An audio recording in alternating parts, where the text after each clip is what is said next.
Hello friends, आज की movie है 2018 एवरीवन इज अ हीरो। ये मलयालम सिनेमा की हिस्ट्री में सबसे ज्यादा कमाई करने वाली मूवी है।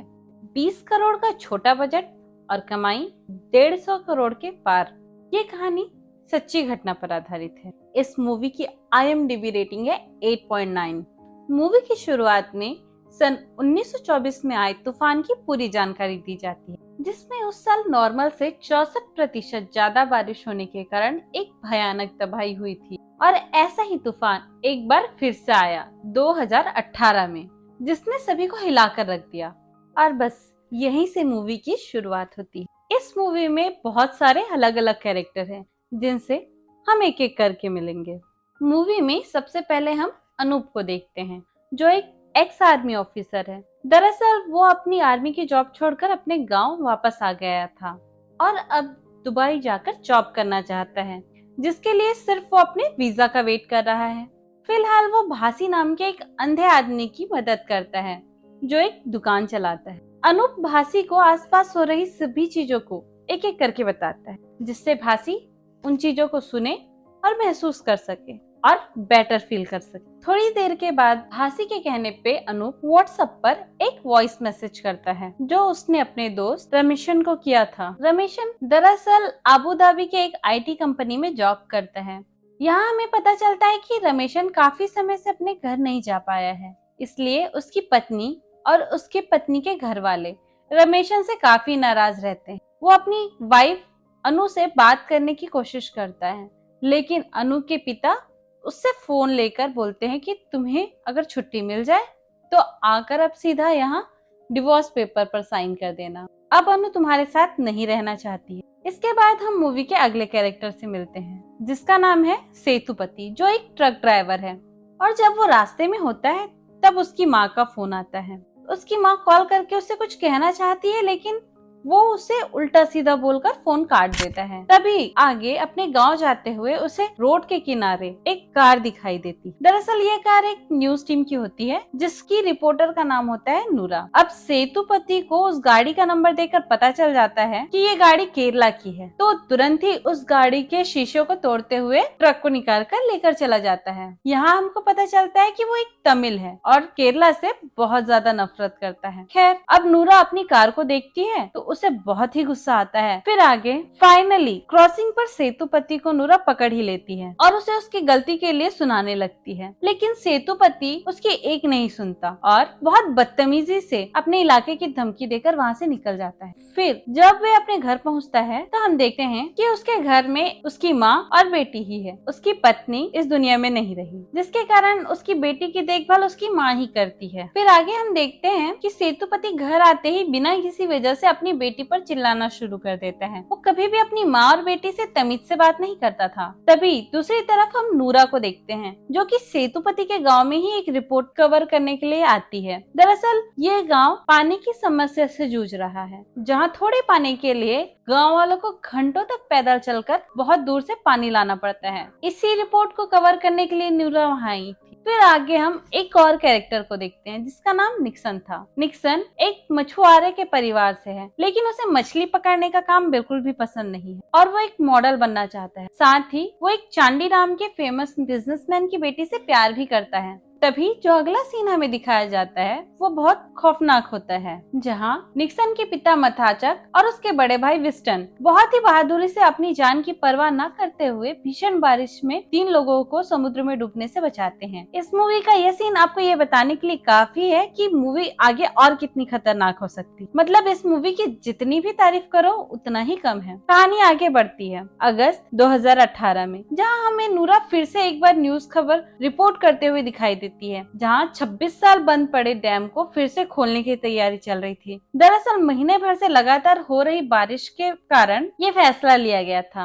अब कहानी शिफ्ट होती है 2 हफ्ते पहले, जहाँ वापस कहानी अनूप के पास जाती है, जहाँ हम देखते हैं अनूप के गांव में दिल्ली से मंजू नाम की एक नई स्कूल टीचर आई है। अब हाल ही में अनूप ने वीजा के लिए अप्लाई किया था, तो उसे लगता है कि शायद ये वही ऑफिसर है मेरे वीजा की इंक्वायरी के लिए यहाँ आई हुई है। फिर हमें आगे निक्सन को दिखाया जाता है, जो रात को अपने घर पहुंचकर अपने पिता और भाभी को उस लड़की के बारे में बताता है और उनको उसके घर चलकर शादी की बात करने को कहता है। आगे हम देखते हैं कि निक्सन अपने बड़े भाई विस्टन से कभी भी ठीक से बात नहीं करता। खैर, लेकिन अब निक्सन के पिता उस लड़की के घर शादी की बात करने के लिए जाने के लिए मान जाते हैं और फिर सभी अगले दिन चांडी के घर पहुंचते हैं। लेकिन यहाँ चांडी निक्सन के पिता से कहता है कि जब तेज बारिश होती है तो तुम लोगों को महीनों तक कैंप में रहना पड़ता है। ये भी कोई लाइफ है? ऐसे घर में मैं अपनी बेटी की शादी नहीं कर सकता। अब घर आकर मथाचन अपनी बेइज्जती को लेकर काफी परेशान होता है। तभी निक्सन की भाभी वहां आकर सभी का मनोबल बढ़ाती है और सभी से खाना खाने को कहती है। फिर सभी अंदर जाकर खाना खाने की तैयारी करने लगते हैं। फिर कहानी स्कूल टीचर मंजू पर आती है। मंजू को पता चलता है कि अनूप उसके बारे में क्या सोचता है, तो वह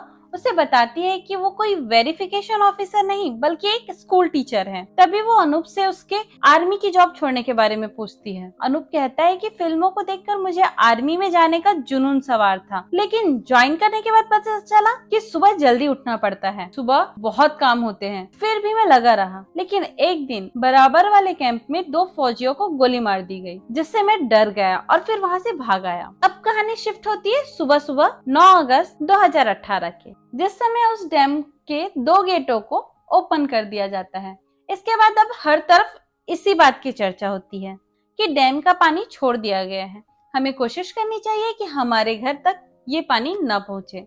इधर रमेशन की माँ जब रमेशन से कॉल करके अनु के बारे में बात करती है तो रमेशन बिजी हूँ बोलकर कॉल काट देता है, जिसके बाद वो डायरेक्ट अनु को कॉल करके उनके बीच चल रहे प्रॉब्लम के बारे में पूछ रही होती है। तो तभी बारिश के चलते उसका पैर फिसल जाता है। उधर सेतुपति का घर उसका मालिक आया हुआ है और उसे केरला में कुछ बम ले जाने के लिए कहता है, जिसके लिए वो उसे काफी अच्छा एडवांस भी देता है, जिसको देखकर सेतुपति इस काम को करने के लिए तैयार हो जाता है। अब आगे सेतुपति घर से जाते हुए अपनी माँ से कहता है, मैं 2-3 दिनों में वापस आ जाऊंगा, मुझे बार बार कॉल मत करना, जब जरूरत होगी तो मैं खुद कॉल कर लूंगा, और उन्हें कुछ पैसे दे देता है। उधर अनूप और मंजू के बीच की नजदीकियां बढ़ने लगती हैं और साथ ही उनकी शादी भी पक्की हो जाती है। फिर हम देखते हैं कि अनूप सभी को अपनी शादी का कार्ड देता है। फिर दूसरे सीन में हम देखते हैं कि तेज बारिश के कारण मथाचन और विस्टन घर पर ही रहते हैं और मछली पकड़ने नहीं जा पाते हैं। तभी निक्सन घर पर कुछ सामान लेकर आता है और साथ ही कुछ पैसे भी लेकर आता है, लेकिन उन पैसों को वो अपनी फैमिली को नहीं देता और शो ऑफ करता है। ऊपर से वो ये बात करता है कि इन पैसों से वो अपना फोटोशूट कराएगा, जबकि इन हालातों में उसे घर पे पैसे देने चाहिए। ये बात उसकी फैमिली को बिल्कुल भी पसंद नहीं आती। आगे कहानी में एक नए कैरेक्टर की एंट्री होती है, जिसका नाम कोसी है। कोसी एक टैक्सी ड्राइवर है और इस समय वो एयरपोर्ट पर एक फॉरेनर कपल को रिसीव करने के लिए आता है, जिनको केरला घूमना था, और अब वो उस कपल को अपनी टैक्सी में बिठाकर केरला घूमने निकल पड़ता है। अब आगे जहाँ जहाँ वो जाता है वहाँ सभी जगह हाई अलर्ट की वजह से उसे वापस भेज दिया जाता है। फिर आगे हम देखते हैं कि अनूप प्लास्टिक पाइप की नाव बनाता है और मछलियां पकड़ने लगता है। उधर रमेशन को जब अपनी माँ के गिरने का पता चलता है तो वो तुरंत घर के लिए निकल पड़ता है, लेकिन तेज बारिश के चलते उसे कोच्चि के बजाय कोयम्बटूर में फ्लाइट से उतरना पड़ जाता है, जिसके बाद वो आगे का सफर ट्रेन से करता है, जहाँ उसे अशोक नाम का एक आदमी मिलता है। अब हमें वापस मथाचन की फैमिली दिखाई जाती है, जो अपना सारा जरूरी सामान लेकर कैंप की ओर जाती है, क्योंकि पानी कभी भी उनके घर को पूरी तरीके से डुबा सकता था। तभी निक्सन अपने पिता से कहता है वो अपने फोटोशूट के लिए अपने दोस्त के घर जाएगा, जहाँ सारा परिवार मुसीबत में था। तभी वो सिर्फ अपने बारे में सोच रहा था। यह देखकर उसके बड़े भाई विस्टन को बहुत बुरा लगता है और उसके साथ निक्सन की बहस हो जाती है, जहाँ मथाचन निक्सन को एक जोरदार चांटा जड़ देता है और उसे खरी खोटी भी सुनाता है, जिसके बाद निक्सन गुस्से में वहाँ से निकल जाता है। इसके आगे हमें केरला के सीएम को दिखाया जाता है, जिन्हें एक मीटिंग में बताया जाता है कि आने वाले 2 से 3 दिन खतरनाक तूफान आ सकता है, जिसमें काफी बड़े एरिया में लोगों के घर डूब सकते हैं। फिर सीएम कहते हैं कि हमें लोगों को बिना पैनिक किए इस सिचुएशन को संभालना होगा। उधर हर तरफ न्यूज पर बस उसी तूफान के बारे में बात होती है। साथ ही अगले 4 दिनों के लिए बिजली भी काट दी जाती है। अब हम साजी नाम के एक और कैरेक्टर को देखते हैं, जो अनूप के गांव से ही होता है और एक ब्रॉडकास्ट में जॉब करता है। आज उसकी बेटी का बर्थडे है, लेकिन काम के चलते वो अपने घर नहीं जा पाता। अभी सबको घर जाने से रोक दिया गया है, जिससे वो रेस्क्यू टीम को हर जगह की सटीक जानकारी दे सके। टैक्सी ड्राइवर कोसी को भी इस बात का पता चलता है कि तूफान तेजी से इसी ओर आ रहा है और सभी जगह बंद कर दी गई है, खासकर टूरिस्ट प्लेस। कुछ जगह तो पूरी तरीके से बंद हो चुके हैं क्योंकि वहाँ काफी पानी भर चुका है। उधर साजी के ऑफिस में बात चलती है कि जो लोग कैंप में हैं, उन्हें हम खाना और दवाइयाँ हेलीकॉप्टर के माध्यम से पहुँचा सकते हैं, लेकिन जो बच्चे और लेडीज, बड़े बुजुर्ग बाढ़ में फंसे हैं, उनको बचाने के लिए हमें कुछ ऐसे वॉलंटियर्स चाहिए होंगे जो खाना पैक करके उन तक पहुँचा सकें। तभी साची बोलता है, क्यों ना हम सेव केरला वाले व्हाट्सएप ग्रुप पर रिक्वेस्ट करें, तो शायद हमें हेल्प मिल जाए। दरअसल उस समय एक सेव केरला करके व्हाट्सएप ग्रुप बना हुआ था, जिसमें सभी एक दूसरे के लिए इसी के रिगार्डिंग बात करते हैं। साजी के ऑफिसर इस आइडिया को पास कर देते हैं। देखते ही देखते सैकड़ों लोग हेल्प के लिए ऑफिस के बाहर पहुंच जाते हैं। उधर निक्सन कोच्चि में अपने दोस्त के घर पहुंचता है तो उसे पता चलता है कि उसका दोस्त वहां है ही नहीं। यह सुनते ही वो काफी परेशान हो जाता है। उधर सेतुपति पुलिस से बचने के लिए अपने ट्रक पर केरला फ्लड रिलीफ करके एक बैनर चिपका देता है और आगे निकल जाता है, जिससे पुलिस बिना चेकिंग किए उसे आगे जाने दे देती है। इधर अनूप भी अपने दोस्तों के साथ सभी को बाढ़ से बचाने में लग जाता है और टैक्सी ड्राइवर कोसी टूरिस्ट को लेकर मुन्नार की ओर जाता रहता है, लेकिन रास्ते में देखता है कि पुल टूटा हुआ है। तो वो तुरंत कुछ लोगों से पूछता है कि मुन्नार जाने का रास्ता दूसरा कौन सा है। तब एक व्यक्ति वहीं खड़ा हुआ था। वो बोलता है कि आप यहाँ से पीछे होकर लेफ्ट की ओर मुड़ जाएं। आगे वो रास्ता आपको मुन्नार की ओर ले जाएगा। इसके बाद कोसी आगे बढ़ जाता है। आगे जाते हुए वो अनूप के गांव पहुंच जाता है। वहाँ पर कुछ लोग कोसी से बोलते हैं कि आगे का रास्ता पूरा पानी से भरा हुआ है, आप आगे नहीं जा सकते, पीछे मुड़ जाओ वरना मारे जाओगे। यह सुनकर विदेशी महिला कहती है कि हम वापस होटल चलते हैं। फिर उसके बाद कोसी पूछता है, यहाँ पर कोई होटल या फिर रुकने की जगह मिल पाएगी क्या? तो गांव वाले कहते हैं नहीं, किसी प्रकार उनके रुकने की व्यवस्था नहीं हो पाएगी। फिर अनूप अपने दोस्तों के साथ आता है और उन दोनों विदेशियों को और कोसी को अपने साथ लेकर अपने घर चले जाता है और उनका वहाँ रुकने का इंतजाम कराता है। तभी चांडी अपने बेटे को कॉल करता है। चांडी का बेटा अनूप का ही दोस्त होता है, जो अनूप के साथ सभी की हेल्प करता है। तभी चांडी कहता है, जल्दी घर आ जाओ, घर में पानी भरने लगा है, हमें सारा सामान ऊपर शिफ्ट करना होगा। तभी उसका बेटा कहता है कि पापा, हमें भी सभी के साथ कैंप में चलना चाहिए ताकि हम सेफ रह सके। तभी चांडी कहता है कि उन्होंने इतना बड़ा घर इसलिए नहीं बनाया कि उन्हें कैंप में रहना पड़े, तुम बस जल्दी घर आ जाओ। दूसरी तरफ रमेशन जिस ट्रेन से आ रहा होता है वो स्लिप होने की वजह से वहीं रुक जाती है, जिसके बाद वो अशोक के साथ एक सड़क के साइड में आ जाता है और लोगों से काफी लिफ्ट मांगने लगता है, लेकिन उन्हें लिफ्ट देने के लिए कोई भी नहीं रुकता और रात हो जाती है। तभी अशोक सेतुपति के ट्रक के सामने आकर खड़ा हो जाता है और सेतुपति फाइनली रुक जाता है। फिर अशोक सेतुपति से कहता है कि मेरी बहन की तबीयत खराब है और मेरे दोस्त की माँ भी हॉस्पिटल में है, प्लीज हमें आगे तक छोड़ दो। फिर सेतुपति उन दोनों को आगे तक लिफ्ट देने के लिए तैयार हो जाता है। उधर जब अनूप अपनी बोट से काफी लोगों को कैंप तक पहुंचा रहा होता है, उसे एक प्रेग्नेंट लेडी मिलती है। वो उससे भी कैंप में लेकर पहुंचता है। दूसरी तरफ ऑर्डर के अकॉर्डिंग अब डैम के एक और गेट को खोल दिया जाता है, लेकिन तभी एक बड़ा पेड़ उस डैम के रास्ते में आकर फंस जाता है, जिसकी वजह से अब पानी सीधा ना जाकर गांव की तरफ मुड़ जाता है और हम देखते हैं कि देखते ही देखते गांव के आधे से ज्यादा घर डूब जाते हैं। सब जगह जैसे हाहाकार मच जाती, पूरी सरकार परेशान हो जाती कि अब कैसे होगा, इतने सारे लोगों की जान कैसे बचाई जाएगी। उसी समय मथाचन अपने बाकी दोस्तों के साथ वहां अपनी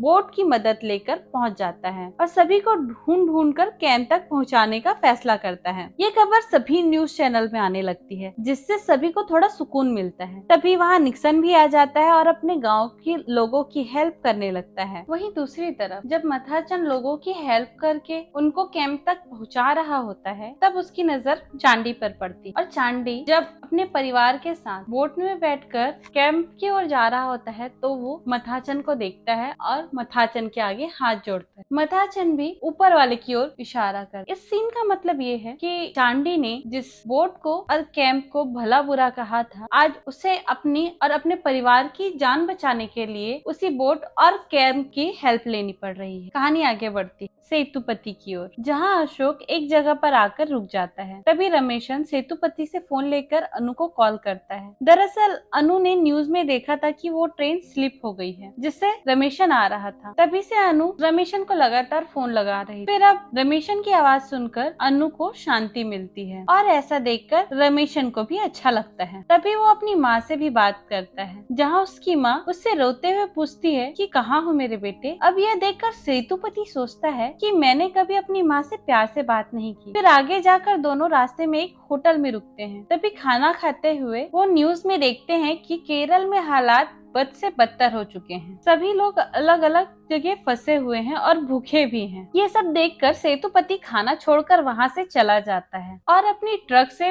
बम के बॉक्स को बाहर फेंकने लगता है। वहीं हम आगे देखते हैं कि अनूप के गांव में एक आदमी अपनी ऑटो को लेकर लोगों की हेल्प करता है और लोगों को कैंप में लेकर जा रहा होता है। तभी वो आदमी भासी के पड़ोसी के घर पहुँचता है और उसका पड़ोसी अपने घर का सारा सामान उस गाड़ी में डालने लगता है और भासी से कहता है कि तुम्हें लेने दूसरी गाड़ी आ जाएगी। बेचारा भासी अंधा होने के कारण यह आइडिया नहीं लगा पाता कि बारिश कितनी तेज हो रही है और पानी कहाँ तक पहुँच चुका है। तो भासी चुपचाप अपने पड़ोसी की बात मानकर अपने घर में बैठकर दूसरी गाड़ी के आने का इंतजार करता है। फिर आगे साजी अपने गांव में एक हेलीकॉप्टर भेजता है, क्योंकि वहाँ एक प्रेग्नेंट लेडी है जिसको इमीडिएटली हॉस्पिटल में शिफ्ट करना था। अब आगे हेलीकॉप्टर गांव में पहुंच तो जाता है, लेकिन अंधेरे के कारण पायलट उन लोगों को ढूंढ नहीं पाता। तभी अनूप जल्दी से बहुत सारी टॉर्च को आपस में बांधकर एक पेड़ पर चढ़ जाता है और वहाँ से उन्हें सिग्नल देने लगता है। फाइनली पायलट को वो कैंप मिल जाता है। अब लैंडिंग लोकेशन न मिलने के कारण वो वापस जाते रहते हैं, लेकिन तभी अनूप कैसे भी उन्हें इशारा करके कम्युनिकेशन सिग्नल भेजने को कहता है और फाइनली अनूप प्रेग्नेंट लेडी को एक रस्सी की मदद से उस हेलीकॉप्टर के अंदर पहुंचा देता है और उसकी बच्ची को भी वो हेलीकॉप्टर में पहुंचा देता है। अब यहाँ सभी लोग अनूप की बहादुरी की काफी तारीफ करते हैं। वही दूसरी तरफ जब रमेशन सेतुपति के ट्रक से उतरता है तो वो अपना एक बैग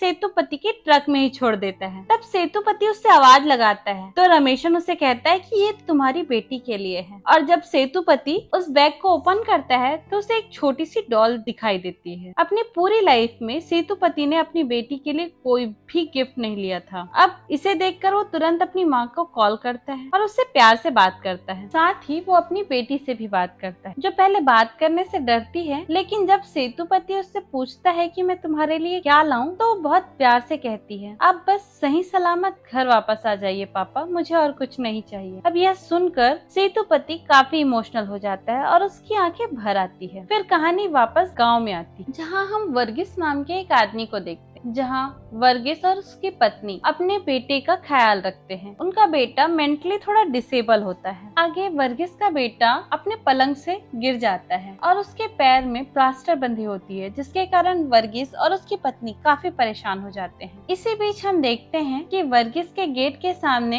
एक बहुत बड़ा पेड़ आके अटक जाता है, जिसके कारण वर्गीस और उसका परिवार वहाँ फंस जाता है। तभी उनके घर के अंदर भी पानी भरने लगता है। अब जल्दी से वर्गीस अपने परिवार को लेकर बाहर निकलने की कोशिश करता है, पर उसके गेट के सामने पेड़ के फंसे होने के कारण गेट ब्लॉक है और वो घर से बाहर नहीं आ पाते। तभी हार कर वो अपनी छत को तोड़ना शुरू करता है, जिससे वो अपने परिवार को बचा सके। तभी दूसरी तरफ अनूप को पता चलता है कि वर्गीस का परिवार कैंप में नहीं है। अनूप जल्दी से अपनी बोट लेकर वर्गीस के घर की तरफ जाने लगता। फिर अगले सीन में मताचार को दिखाया जाता है, जो निक्सन को लोगों की हेल्प करते देखकर बहुत प्राउड फील करता है और सभी को बताता है कि ये मेरा बेटा है, क्योंकि निक्सन अब तक सभी की नजरों में नाकारा था। अब निक्सन अपने बड़े भाई विजडन के साथ मिलकर सभी की मदद करने लगता है। तभी कुछ लोग मथाचन को स्कूल की छत के टूटने के बारे में बताते हैं। मथाचन स्कूल की छत ठीक करने जाता है, तभी वहाँ स्कूल की दीवार गिर जाती और उसकी मौत हो जाती। फिर दूसरी तरफ साजी न्यूज में देखता है कि उसका घर और गांव पूरी तरीके से डूब चुका है। जहाँ उसकी बेटी और बीवी का कोई अता पता नहीं था, जिसको देखकर साजी के पैरों तले जमीन खिसक जाती। आगे हम देखते हैं कि मथाचन के मरने के बाद उसके बेटों को पता चलती, जिसके कारण विजडम और निक्सन दोनों ही बहुत दुखी होकर बैठे होते हैं। फिर एक आदमी निक्सन और विजडम के पास में आता है और उन्हें बहुत बुरा भला कहने लगता है। तब कोई दूसरा आदमी उसे बताता है कि इनके पिता की मौत हो चुकी और ये खबर इन्हें अभी ही मिली। तभी वो आदमी निक्सन और विजडम के सामने गिड़गिड़ाते हुए कहता है कि उनका छोटा भाई और उसका पूरा परिवार एक जगह फंसा हुआ है, उसका पूरा घर मिट्टी में धंस चुका है, प्लीज कोई उसके साथ चले। तभी वो दोनों भाई अपनी आंखें पोंछते हैं और बाकी लोगों के साथ उस आदमी की हेल्प करने के लिए निकल जाते हैं। तभी हम उसके भाई की फैमिली को देखते हैं, जो चुपचाप एक जगह खड़े होते हैं और बस रो रहे होते हैं, क्योंकि उन्हें नहीं पता था कि कोई उन्हें बचाने आएगा भी या नहीं। फाइनली वो लोग उसके घर को ढूंढ लेते हैं और उसकी फैमिली को भी बचा लेते हैं। वर्गीस के घर, जहाँ दोनों माँ बाप अपने बेटे को लेकर एक टेबल पर खड़े हैं और पानी ऊपर तक आ चुका था। वहीं अनूप वर्गीस के परिवार को ढूंढने के लिए वर्गीस के घर पहुंचता है। वो देखता है कि वर्गीस का घर पूरी तरीके से पानी में डूबा हुआ है, तो वो वापस जाने लगता है। तभी उस बच्चे के ऊपर एक छिपकली गिर जाती है, जिसे देखकर बच्चा जोर जोर से चिल्लाने लगता है। फिर अनूप उस बच्चे की आवाज को सुन लेता है और जल्द ही पहचान लेता है। फिर वो जल्दी से पानी में जंप करता है। फिर अनूप वर्गीस के घर के गेट की तरफ जाता है। वहाँ वो देखता है कि गेट पेड़ से ब्लॉक है। फिर अनूप वर्गीस के घर की छत पर जाता है और छत को तोड़ने लगता है। अनूप छत को तोड़कर वर्गीस और उसके परिवार को बाहर निकाल लेता है। तभी उन्हें पता चलता है कि बच्चा कोई भी हरकत नहीं कर रहा है। वे सब डर जाते हैं। तभी अनूप उस बच्चे को बचा लेता है और वर्गीस के परिवार को वहाँ से बाहर निकालता है और कैंप की ओर आगे जाने लगता है। तभी रास्ते में भासी का घर पड़ता है। वो भासी को देखता है और भासी को आवाज लगाता है। भासी अनूप की आवाज सुनकर बहुत खुश हो जाता है और आगे आने लगता है। तभी अनूप भासी को आवाज लगाकर रोकने की बहुत कोशिश करता है, लेकिन भासी उसकी आवाज सुन नहीं पाता और खुशी के कारण आगे बढ़ने लगता है। भासी जैसे ही घर से आगे बढ़ता है, वो सीधा पानी में डूब जाता है। अब जल्दी से अनूप पानी में जंप लगाता है और भासी को ऊपर भेज देता है। उसे वर्गीस देखता है और तुरंत ही बोट पर चढ़ा लेता है। लेकिन दोस्तों, यहाँ पर हम देखते हैं कि अनूप वापस ऊपर ही नहीं आता। अब सभी लोग अनूप को बहुत आवाज लगाते हैं और रोने लगते हैं। इस मूवी को अंत तक देखते हुए लोग यही सोचते हैं कि अनूप अब वापस आएगा, तब वापस आएगा, लेकिन मूवी में अनूप वापस आता ही नहीं। खैर, कहानी आगे बढ़ती है। अब आगे हम देखते हैं कि केरला में एक नई सुबह है, जहाँ बारिश थम चुकी थी। वहीं साजी गांव में पहुंचता है और अपनी बेटी और पत्नी को ढूंढने लगता है। पर कुछ समय बाद उसे लगता है कि शायद उसका परिवार खत्म हो चुका है। लेकिन तभी उसकी बेटी उसे आवाज लगाती है, जिसे सुनने के बाद साजी अपनी बेटी को हक कर लेता है और अपनी वाइफ को देखकर रोने लगता है। आगे टैक्सी ड्राइवर कोसी भी उस कपल को वापस एयरपोर्ट पर ड्रॉप कर देता है, जहां वो फॉरेनर कपल बहुत इमोशनल होने लगते हैं। निक्सन अपनी फोटो शूट करते हुए अपने बड़े भाई विस्टन का हाथ भी बटाता है। फिर दोस्तों आता है मूवी का वो सीन जहां पूरी मूवी में लोग इस आशा में रुके थे कि शायद अब अनूप को दिखाया जाएगा। आगे हम भासी को देख। भासी एक जगह पर बैठा हुआ था। फिर हमें पता चलता है कि वो जगह अनूप की कब्र है। आगे यहाँ हमें पता चलता है कि अनूप जब भासी को बचाने के लिए पानी में गया था, तब भासी को बचाते हुए अनूप का एक पैर पत्थरों के बीच फंस गया था। वो बहुत कोशिश करता है पर बाहर नहीं आ पाता, जिसके कारण उसकी वहीं मौत हो जाती है। फिर हम मंजू को देखते हैं, जो उसकी कब्र को देखकर आंखों में आंसू लिए वहां से चली जाती है। और गांव के बच्चे अब अनूप को रोज श्रद्धांजलि देने के लिए आते हैं। अनूप ने न जाने कितने लोगों की जान अपनी जान पर खेलकर बचाई। दोस्तों, इस मूवी को एक्सप्लेन करना बहुत ही मुश्किल था, लेकिन अगर आपको ये कोशिश अच्छी लगी हो तो प्लीज लाइक और सब्सक्राइब जरूर करें। Thank you.